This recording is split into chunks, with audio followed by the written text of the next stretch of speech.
Hello, this is Diana Olynick again, and this is the Alkimia Success Show. Thank you so much for being here listening with us. Today we have Deirdre Tshien, and she is the founder of Growth Boss.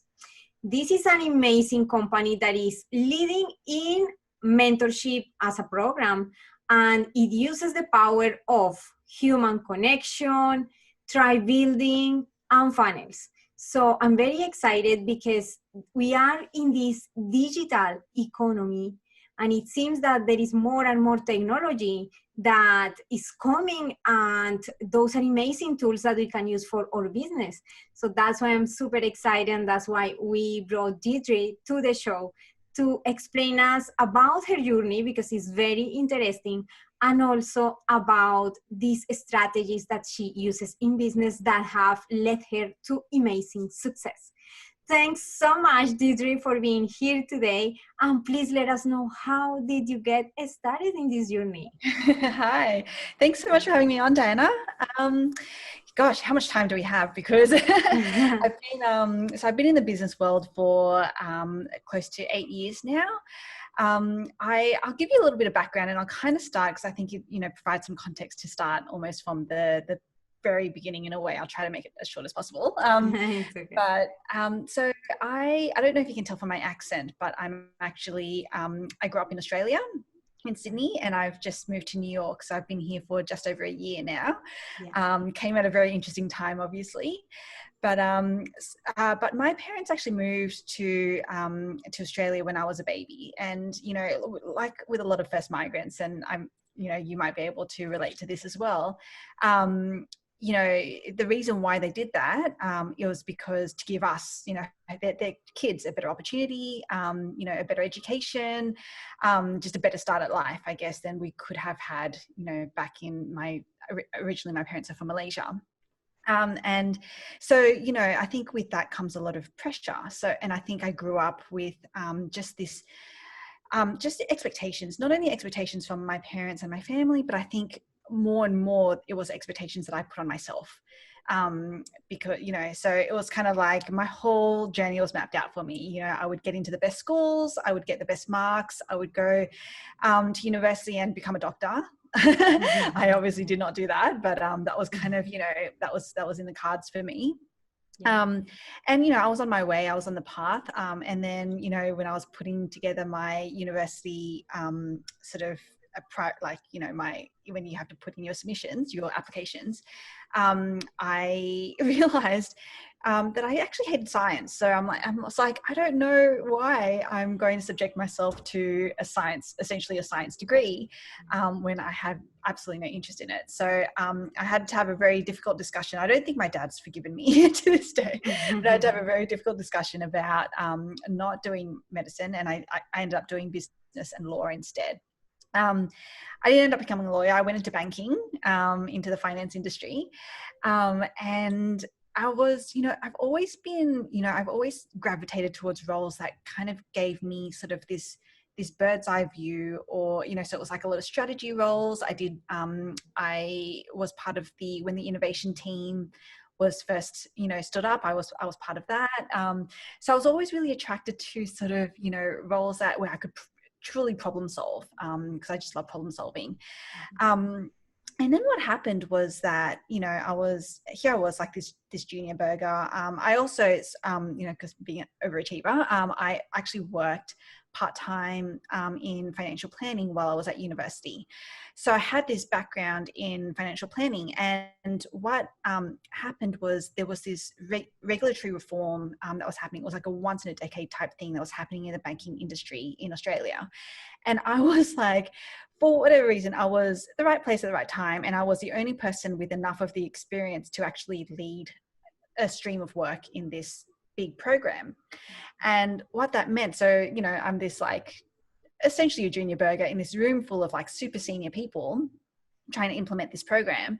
And it was amazing. But I think what I very quickly got exposed to was almost like the types of conversations they were having, the politics, the back channeling, like all the things that happen that we all know happens in a corporate, but I had sort of a front row seat to it. at quite a, early part of my career. And, being part of that, I was like, I just can't, this isn't for me. I just can't imagine having to essentially become almost a different person to be able to make it in the corporate world. And so I think even at that point, I had decided that, corporate kind of long-term wasn't going to be for me. I wasn't, destined to climb the corporate ladder and become, CEO or whatever, or an executive director of a company, of a big company. And then at the same time, my boyfriend, so we were living together. He's now my husband. He was actually studying medicine, but he was hating it. So we were both kind of at this juncture, this kind of like this, you call it quarter life crisis or whatever, where we were like, oh, okay, we thought that we had this path, this plan, and it's kind of not really panning out the way that we thought it would. So what's next for us? So at the time, he actually, we just moved out. He really enjoyed cooking, and particularly because we used to, when we were kind of dating, we would go to this particular restaurant. It was an Italian restaurant that had this one dessert that I loved. It was like this molten chocolate lava cake. So, as soon as you dip your spoon into it, it would just ooze chocolate. And we would literally go to this restaurant just for this dessert. All the time. But then we moved out and we moved further away from, so we couldn't frequent. So he basically made it his goal to perfect this dessert for me, essentially. Oh, that's cute. I know. And he had a lot of fun doing it. We had, I had a lot of fun taste testing. He had a lot of fun baking. And so we decided, why not do something with this? So we came up with the concept of opening a dessert bar, which, filled a need at that time in Sydney, definitely, to create, really amazing, innovative, house-made desserts. Because at that time there was, a couple of dessert bars, but they were all they would do is, warm up a frozen waffle, chuck some chocolate onto it, and that was kind of it. Yeah. Whereas we wanted to create something a lot more intricate. We wanted to create a vibe where people wanted to go to hang out with their friends or to go on dates, and not have to feel the pressure of getting a meal as well. Like they could get a meal somewhere else and then come after for dessert. So that was kind of what we wanted to create. Yeah. And so that kind of started. So, I was like, I look back at it now and I'm like, I do not know how we even got started, because we had no experience whatsoever in hospitality, like not even a waitressing job, like nothing. That's amazing. We had little to no savings. So, and a bricks and mortar store is not cheap, right? It's quite expensive to set up. So I don't know how we did it. We did it. And then, and I'm sure when you've spoken to a lot of other entrepreneurs and stuff, I don't know if they mentioned this, but, you kind of like, when you're the creator, when you're the tinkerer, when you just love the thing, the product, the thing that you're bringing to life, it's kind of like you get into this zone of like everyone's going to love it. And I'm going to have my doors beaten down because they're all going to want this thing. You get so caught up in this and you forget that you actually have to do this work to actually find your audience and tell them about it. So we completely missed that step. We were so excited. We opened our doors and literally nothing. We had no one come. It was like we sold maybe 2 coffees, the first day. For months, we were only doing $50 days, $100 days, $200 days, and we're having to pay rent, we're having to pay wages, we're having to pay supplies. It was a terrible experience. To the point where I remember being I'd be in the store. So I still had to work full time because I had to fund it. So I'd go to my day job. I'd then get on the train, have a bit of a nap on the train, get into the store, work the night. And I remember just moments of feeling so claustrophobic because I just, it wasn't even about the thing being potentially failing. It was that I was a failure, and I think, we do, because we identify ourselves so much with our business or the thing that we've created, that if it doesn't work out, then it's like that's me, right? It's a reflection on me. Mm-hmm. And so I just feel lonely and, you know, claustrophobic, and just like, I just don't know how to get us out of this. And we have to, because it's, you know, we've sunk out all of our money into it. I'm still working, trying to keep this thing afloat. You know, we had debt, because that's the only way that you can get something like that stood up. We had people relying on us, like we had a team that we were, you know, essentially funding as well. So it was like, okay, well, this has to work, but how? And I just remember just that feeling of that, that intense loneliness, that intense desperation of like, I just don't know how this is going to work. What have we done? What, like, seriously, what have we done? Yeah. So that was kind of, you know, that was when we first started, sort of 7.5, 8 years ago. And then, you know, fast forward to now, you know, we have, in Sydney, we have 3, so it's called the Chockpot. So we have 3 locations, and then we actually also expanded into burgers. So we have 2 burger brands as well. And then we made the move over to New York. And that's, you know, there's so many different ways I could go with the story. Yeah. But essentially, yeah, we moved to New York. And now you know, I kind of, the strategy that I feel like I almost stumbled upon with the Chockpot we took, and growing it and getting out of that, you know, sort of that desperation. I was like, you know, it'd be really interesting to see if this works. And I know it would, for, you know, e-commerce, for other product-based businesses. You know, as you said in the intro, we are in this digital world now. Yeah. And so basically I tested it. So, you know, I co-founded, you know, a skincare brand. And, you know, I was like, okay, well, that's working. So let me try it on something, you know, like notebooks. So, you know, I started, you know, so we'll start selling notebooks. And then, so I'm bringing all of that learning into Growth Boss, which is kind of my newest thing, to essentially help other product-based business owners, entrepreneurs, basically scale their businesses. Because the last thing that I want them to feel is the same kind of loneliness and desperation that I felt when I first started. So that's how we've come here. That's awesome. What's like the number one thing that helped you to go out of that desperation state and try something else for the business to make it work? Yeah. So I think at that time, you know, if you think about back, you know, 7.5, 8 years ago, blogging was kind of, it was a big thing, but and so we reached out to a lot of bloggers, food bloggers especially, to try to get them in. And then interestingly, they were like, we're actually trying this new platform. It's called Instagram. So I'm going to, you know, start to post on there. And I was like, I don't know what this thing is. Like, it's hard enough trying to get my head around Facebook at that time, let alone this whole new platform. And I had a staff member on my team. So she was, you know, a little bit younger than me. And she was like, yeah, this thing, it's like, you know, it's really popular, you know, with me and my friends, you know, we should really actually try to get on it.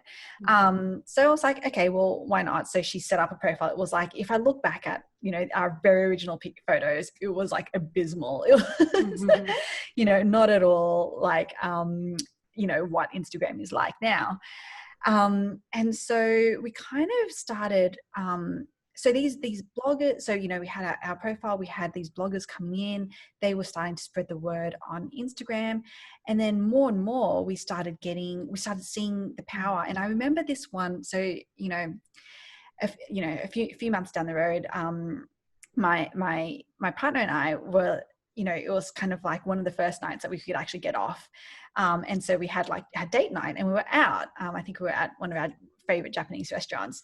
And I remember him getting this call, and you know, our team member was like, oh, you know, are you close? Can you come in? And we were like, oh my God, what's happening? You know, like, has something blown up? Has, you know, what's going on? So, you know, we run to the car, and we're like, you know, and I'm driving, and we get in front of the store, and like the place was packed. It was just like there were people waiting for tables. There were, you know, tables were like, you know, I think that our team had to actually move tables outside and stuff to start to accommodate, you know, all the people that, you know, were wanting to be seated. I was like, oh my God, like this, it felt like literally overnight. And I think that's the thing. It's like with anything that you try, I think, you know, there is definitely expectations that need to be set, that you can never be, that it can never work straight away.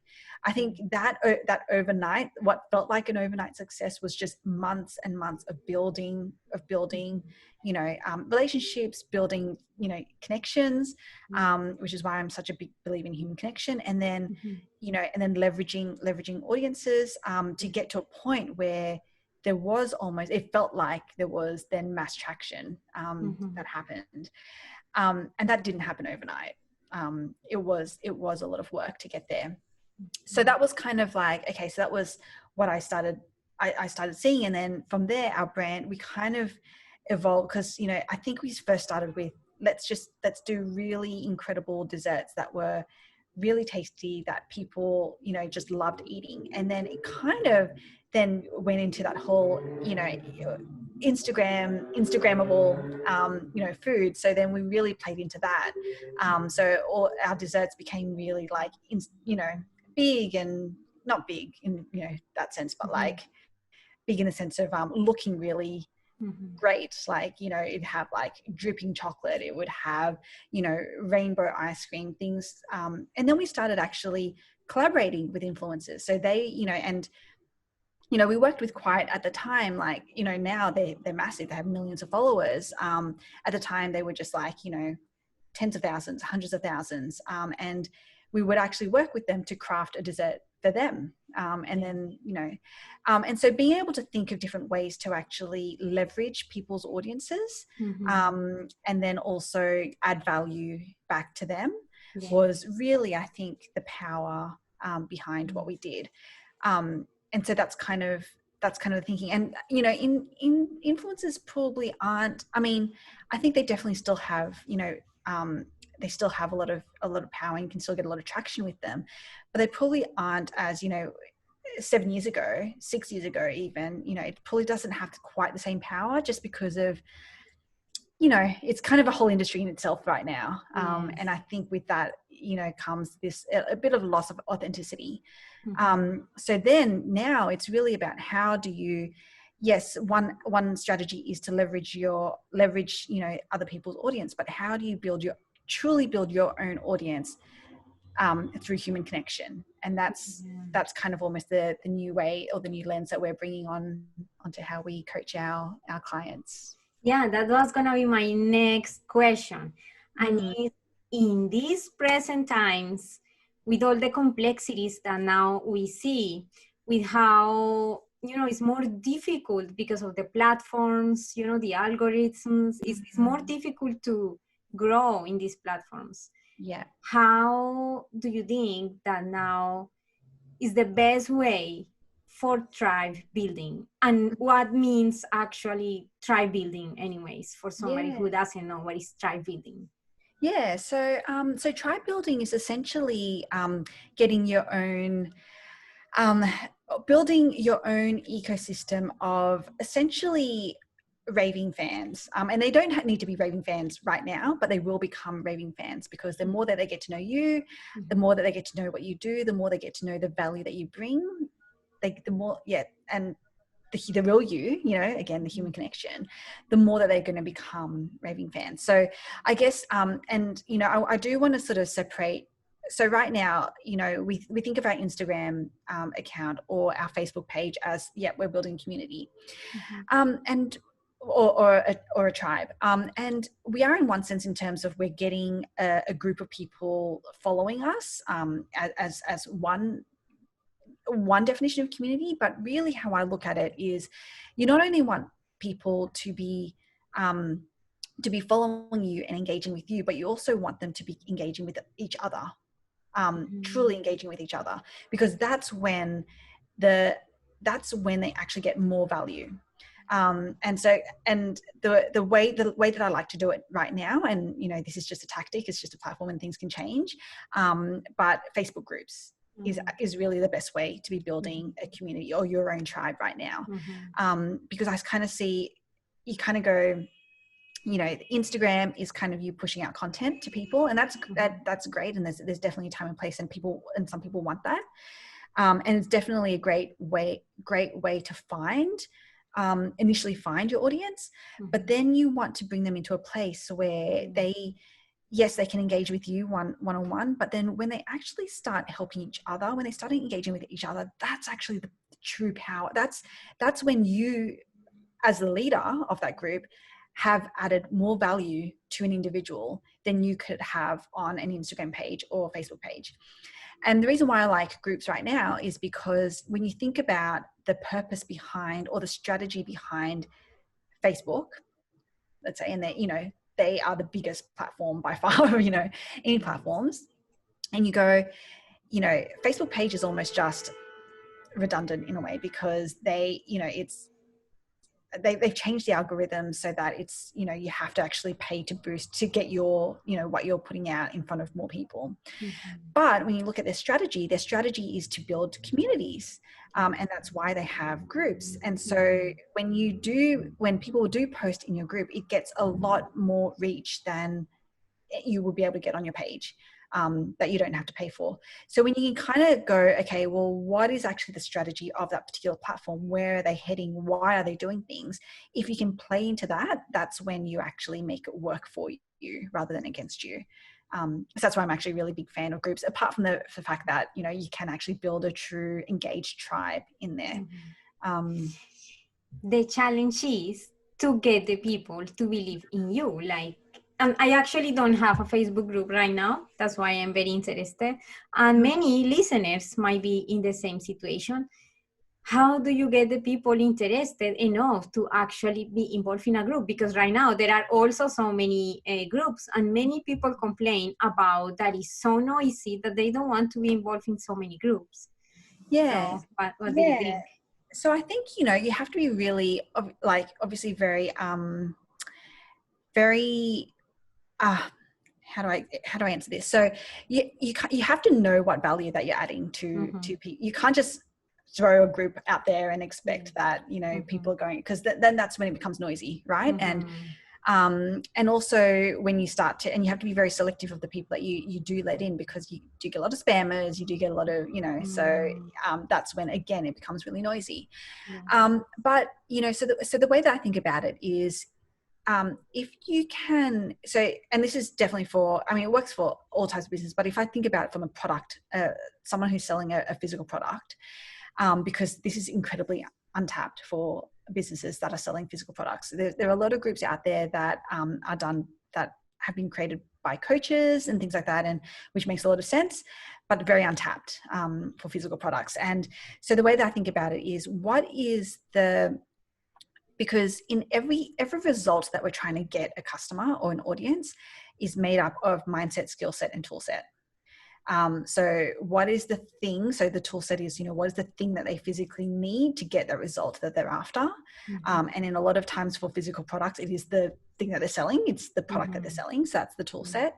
But then the skill set is, what do they need to know to extract the practical value from your product?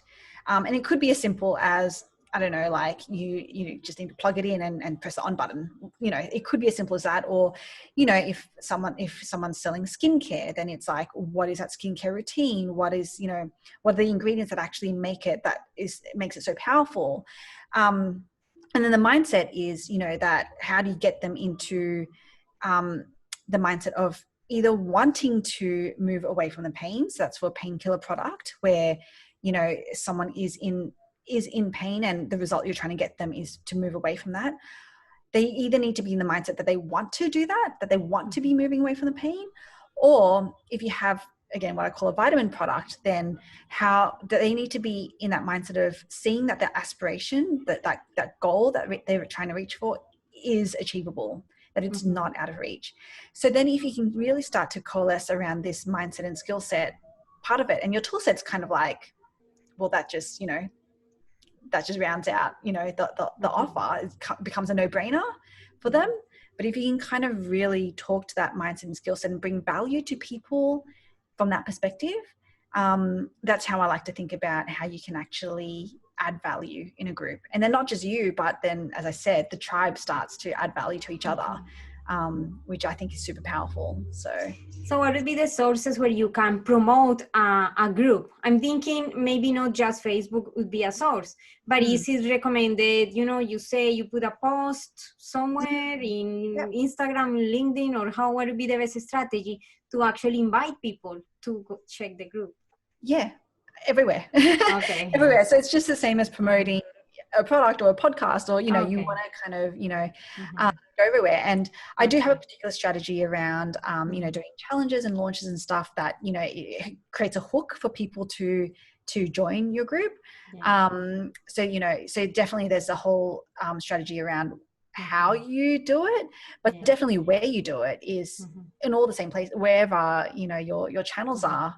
You definitely want to be promoting it, because and I talk and you mentioned in my intro that it's all about funnels. And that's part of the funnel. You just want to be funneling people from wherever they're hanging out to where you are. That's at its very basic level what you want to be doing. So that's everywhere. Oh, that's awesome. So so in terms now of funnels, many people at this point is working organically. At what point do you recommend that people actually should start creating funnels? From day one. Because you need to, like, every effort that you put in, every marketing effort that you put in, every person that you find, you need to be funneling them somewhere. And when we talk about funneling, it's not just about buying your product. I mean, yes, obviously that's an outcome that we want, but it's also about, what are the highest engaging ways that we can actually get in front of them. And right now, I'm a big believer that it's going to be groups, it's emails, and it's on Messenger. So if you can funnel them into one, or the best is all of those mediums, then that's when you can start to actually keep contacting them, keep retaining them, keep adding value to them, so that you're always pushing them towards that result that you're trying to get them. So that's why I would say from day zero, start building start having a strategy around how you build those funnels, so that you're optimizing them and capitalizing on them as much as possible from day zero, day one. Okay. In order to being able to implement these funnels in the business for the marketing strategy, my understanding is that there is a need of a budget in order to pay for ads. Is the only type of funnels that exist, or there is another way, or how somebody that is starting out that don't have a big budget for ads can then implement funnels? Yeah, so there's a lot of ways that you can organically reach people, and maybe I should just pause here, and maybe if you don't mind, if I ask you a question, what your understanding of a funnel is, just that I can put in context. A funnel, in my understanding, is a way to bring your customers, like a channel to bring your customers through a process that you create, like a systematic process that brings you to know more about you or to your offers, as you explained. So in that sense, one way to grow would be through organic strategies, and the other one through funnels, which I love. I love the topic. But my question is how somebody in a level 0, somebody who is starting, can implement funnels when they require investment, an important amount of investment for ads, so people can actually see you. And the reason why I ask that is because I see a lot of, actually in groups, many people asking this, how they can apply these funnels, how they can do this work, how can they can make this work when they're starting out. Yeah. So, okay, that's That's good, because I think I just needed to understand where you were coming from. So the way that I think about funnels is that it is just, as you said, it's a process that you take people through. It doesn't matter if you've bought the lead or if you've organically found the lead, right? As you know, as soon as they enter your funnel, you just need a funnel built that will take them to where you want them to go. So, you know, so that's why you can build a funnel without any ad budget. You can build it and you can start getting people into your funnel through organically reaching out to them. So I would definitely say that's why I say you should build a funnel from day, from almost the first day, because no matter who you get in touch with, you need to put them somewhere and you want to put them in your funnel. Otherwise, you know, you're just kind of building a following for no particular reason. And look, some people have had success with that and then they figure out what they want to do. But if people are starting with a business in mind, then build a funnel, and then whatever effort they put into reaching out to people, at least you know that they're on their way into your funnel. What would be an example of funnel and system that somebody can use when they are starting out? Yeah, so for example, the strategy that I really like is, as I said, sort of a launch or a challenge strategy. So essentially you can get in touch with people organically, tell them that you have this launch or challenge, and it could be across 3 days or 5 days. And if they're interested, and you'll know, and it's a great way as well to get really good qualified leads. So, you know, you have a conversation, because every time you reach out to someone, again, it's all about human connection. So it's all about engaging with someone rather than just automatically dropping a link, because that's very spammy. So you want to get to know that person, and you want to know whether what you are offering is something that is a result that they are looking for. And if it is, then that's a perfect time to go, hey, I actually have this, you know, free challenge, free whatever happening. Is there something of interest? And more often than not, they're going to say, yeah, sure. And then that's when you drop your link. That's when and then they start entering your funnel, which is then, you know, they register for it. So you collect an email address. I like to hold the challenges in a Facebook group. So then they join your group. There's a lot of, you know, upsells. It's not really an upsell because you're not selling anything at this point, but, you know, around then joining your messenger bot.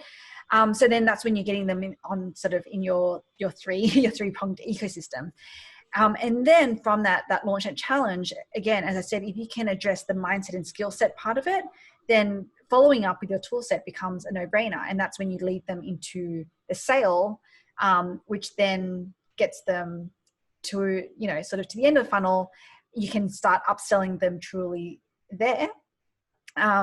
So, you know, I use ClickFunnels, so they have a really great way of being able to, you know, you can upsell really neatly through ClickFunnels. And then because they're part of your group, because you can continue nurturing them, because you have them on your email database, that's when you continue connecting with them, and that's when you're really starting to build your advocates, your raving fans, who eventually become your raving sales force, because you've been able to get them the result that they're actually after, that they're looking for. So there's a lot of strategy behind building a funnel, and that's only one funnel, by the way. There's also all different types of other funnels. But yeah, that's one that definitely people can implement from day one. Yeah, I noticed that you mentioned the messenger bots. So that means another also piece of technology that is recommended, do you think, to use for people in order to attract, you know, to get the actual leads into the offer? Technologies like which ones, for example? Yeah, so I wouldn't say that the bot would get your lead into your funnel. It's just more of a great way to continue, because, like, you know, as you said, you know, groups, Facebook, it's all really noisy. And so even like I found it a really great way to, as a means of communication, to even remind or to you know, let them know of something that's, you know, coming up, or, you know, to even have a really to retain, like having a retention kind of conversation. I found it to be really useful For way the connection. Yeah, exactly. Yes. So not so much for to nurture the connection. It is more on the back end, kind of similar to emails. Yes. Okay. I like that strategy because I also notice with emails how I have so many emails. I don't read many emails anymore. And at some point you get so overloaded, with so many emails that you said, that's it, I'm not going to open anyone. Exactly. So then people lose the opportunity to show their offers or their advice, their valuable advice, because it's now very crowded. So another way I'm seeing is maybe Messenger and the bots. That is an interesting approach. Do you think that is recommended to use bots? For example, if you get a first connection with people, start asking for, the actual information for the client there or not? What do you mean by the actual information? For email? It can, you can do. I think email is generally the people are so used to giving their email now that's probably actually the lower barrier information to get. For them to sign up to your bot, you do actually have to be providing value, or you definitely have to hook them with what value you're actually providing them for them to actually agree to do that, because they know, like we know that, having them on Messenger is actually a more intrusive form of communication, because as soon as we put something out, then they get that notification on their phone, which is, I call it intrusive. It's not necessarily a negative thing, but it is more intrusive, right? Like you get, it's like a text message. So that's why it's a bit of a higher barrier actually to get them on your bot than on your email. So you have to actually provide, true value. But, my whole strategy anyway is about providing value. You never want to be doing something just for the sake of doing it. There definitely has to be strategy, thinking, a reason why, centered around that person, that customer that you're serving, as to why you're doing any of this. So yes, that's why it's definitely a good tool to use. It's definitely a good tactic, but you really have to think about why you're using it and how. That's amazing. I really love the use of all of these, leveraging all of these strategies, tribe building, which is, fascinating how communities, form around what make them feel identified each other to actually form these groups of people. I love that concept. I really love the concept of human connection, of course, and leveraging also this human psychology, as you explained, in order to make them feel part of something bigger, or that recognizing the value that can be found there in these opportunities. And definitely funnels. It's just that funnels seem a little bit more advanced for more people, for many people. It seems more complex when like just thinking on the idea of landing pages, like Facebook ads, landing pages, sales pages, upsells, all of that, even the terminology for somebody that is, for us, is very easy to understand those concepts, but for somebody who is starting out that wants to start a business now, it's a little bit overwhelming. So I like the approach that you have when you explain that there are ways to start building slowly from an organic way your own funnel. And I like when you explain about using Facebook groups, which is free, using Messenger, which is also free, and building your own funnel like that, and then kind of like scaling little by little. I love that approach. I really like that. Yeah, definitely. Thank you.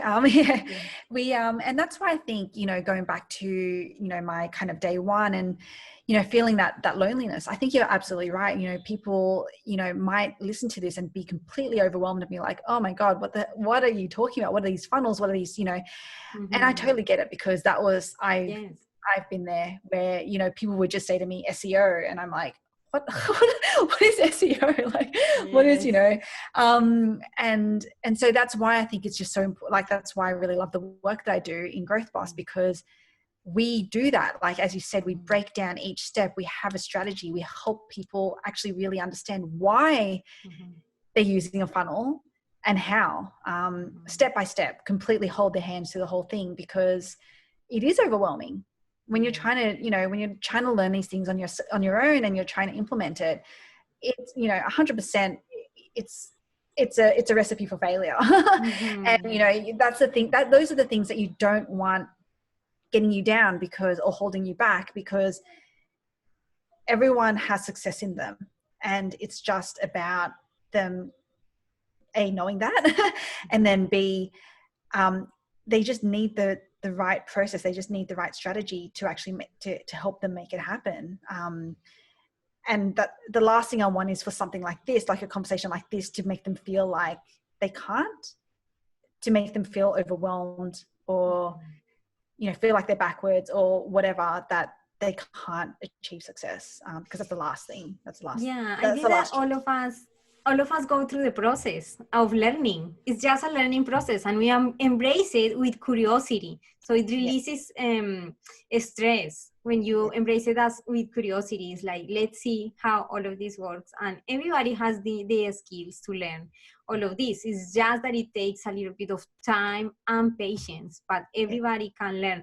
There are so many resources now, YouTube, podcasts, books even, that explain all of these technologies. And the technologies were made in a way that anybody can use them. Otherwise, they wouldn't have the clients, right? Yeah, exactly. These type of, funnels, as click funnels, as you explained, they are made in a way that is, you build it. Not necessarily you have to all the time hire people. And in another, level, like if people really want to go that way, there are many experts that know exactly how to do this, like you, with growth goals, right? Yeah. That is you're a specialist in this type of strategy. So it's amazing that we have this opportunity to dissect a little bit more how is that these general concepts work together, and what make them work. For example, human connection. Yes. Because the funnels, this is kind of like the technical part to understand how this could work. But the other part, the emotional part, the psychological part, is that human connection that has to be there in the funnel so everything works. Definitely. Yeah. Yes. So why do you think that somebody should be $1 million business, Deirdre? Why? Yes. Because they can. Because why not? Why not aim for, having $1 million business? It's absolutely doable. It just comes down to the determination, the will, but also the work, because this stuff is not easy, as you've said. There's a lot that goes into it. There's a lot of almost mental work mindset work, I should say, that goes into it. Because I think a lot of us get defeated first, from ourselves. Like, we defeat ourselves. As soon as we think that we can't be a millionaire, as soon as we think that we can't make something that looks like a failure work, as soon as we think those things, then that it happens. That's what happens, right? So why do I think someone can be a millionaire? Because why not? Why can't they? That's my short answer. Thanks. And do you feel that you have sacrificed anything in your life or in your journey in this entrepreneurial decision that you made?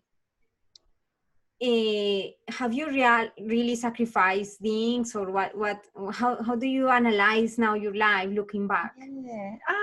No, I never think that I've sacrificed anything. I've had a lot of tough moments. We at one point had 5 stores for the chocolate, so we had to close 2. So that was really expensive, really heartbreaking, when you have to tell staff that they don't have a job anymore. All of those, it's incredibly stressful going through times like that, when you're literally making negative money, and that, so I've been through really stressful times. I've been through a time where I found out you know, one of our really trusted team members was stealing from us, and like a lot of money. I'm talking about hundreds of thousands of dollars. And Wow. you know, it's things like that that put things into perspective around, like, again, going to mindset. You know, that in itself was, because one of the things that I hold really, you know, or I feel like I hold really true to myself is like that I'm a pretty good judge in character. So almost having something like that happen and realizing or thinking that maybe, again, am I the reason why? You know, did I, you know, you start to question everything about yourself. Mm-hmm. That's really hard to do, because it's like, and that's with any kind of betrayal, right? Like it could be a personal, like a family betrayal. It could be a relationship betrayal. Like, you know, you always put on yourself and you always question you at your core about your, you know, yourself. And I think, so when I think about sacrifice, I don't think I actually made sacrifices in that sense where it held me back from anything. I think the only thing is that I actually, at the time, hated being in those situations for sure. But, you know, now looking back, it's like everything was a learning experience. Everything was an opportunity for me to make myself better, make my environment better, make my context better. Everything was an opportunity for me to make a choice as to how I could either let it defeat me or let it actually make me a better person. So I would definitely not say I've sacrificed anything. I actually think that I have a much richer life, Mm-hmm. you know, much richer relationships, much richer everything because of this journey that I've been on. That's good. And finally, before I move on to what projects are you working on right now, I'd like to know, what is success for you? Honestly, I used to think that success was, you know, making a lot of money. And, you know, I think in a way it still is somewhat, because it just gives me the freedom. Mm-hmm. But I think that's what it comes down to. The success for me is freedom, to be anywhere in the world, to be doing what I want to do, to be able to truly make an impact on, you know, for people. And I think the only way that I can do that is by being financially free. So money is an enabler for me to be able to kind of make the impact that I want in the world. Mm-hmm. And the kind of impact is just, you know, honestly on an individual basis, because I have, you know, right now, like I have clients who may only actually be at the start of their journey, but they're already, you know, even just the clarity that they get from, you know, from even just the first part of the coaching that I do with them, you know, just seeing the joy, the realization, like I love that feeling. I love that feeling of knowing that I've made an impact, however small, on someone's life, on their business, like on, you know, so I think ultimately that's what success will look like for me, is just how many people can I impact Mm-hmm. at what level. Oh, okay. Yeah, amazing. Thank you so much for that.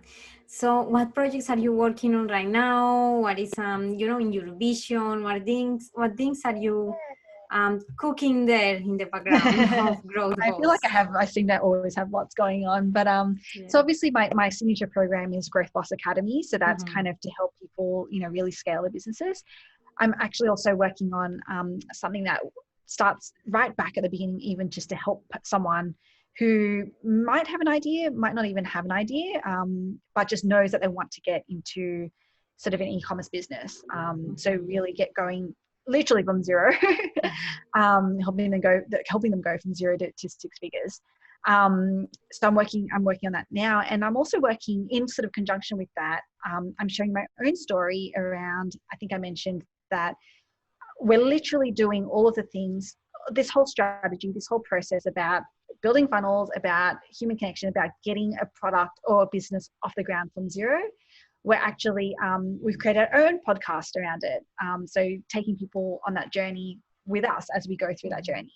So that's also another project that we're working on as well, to kind of bring to life as we, you know, right then and there. So rather than looking back at, you know, what was, you know, 7 years ago, 8 years ago, it's like, actually, this is kind of what we did last week. And this is what we tested. And this is what we've learned. And this is what worked and what didn't. So that's kind of it. That's something that we're working on as well. Oh, that's awesome. So how can anybody get a hold of you in order to get, to know you better, to get the value, the immense value that you offer to people, or to actually check out your program? Yeah. Okay. So there's a couple ways. So we're actually launching our podcast next week. So that's called Making It. So that, as I said, it's going to be the truth, the realness behind, getting a business from 0 to six figures. And then also I'm actually holding a free 5-day boot camp in a couple of weeks' time. And so if anyone wants to check it out, they can check it out at www.thegrowthboss.com/bootcamp. Register, join me, see what sort of the strategy is all about. But like, it's not just about seeing the strategy, but you actually get so much, like you can actually implement everything that I'm talking about across those 5 days straight away in your business. So yeah, it's a great way to learn more. That's awesome. So is there anything that you wish I had asked you today, Deirdre? No, I feel like we've covered quite a lot. Yeah. So yeah, no, thank you. Thanks for this chat. Yes, thanks so much for this wonderful opportunity. It's always amazing to see the journeys of many entrepreneurs and all the value, all the strategies that they have implemented themselves and that now they decide to open up and share with the world. Thanks so much for your time and for your immense knowledge and expertise in the topic of tribe building, funnels, and human connection. Thanks so much, Deirdre. You're welcome. Thank you. Thank you. See you in the next episode. Bye for now.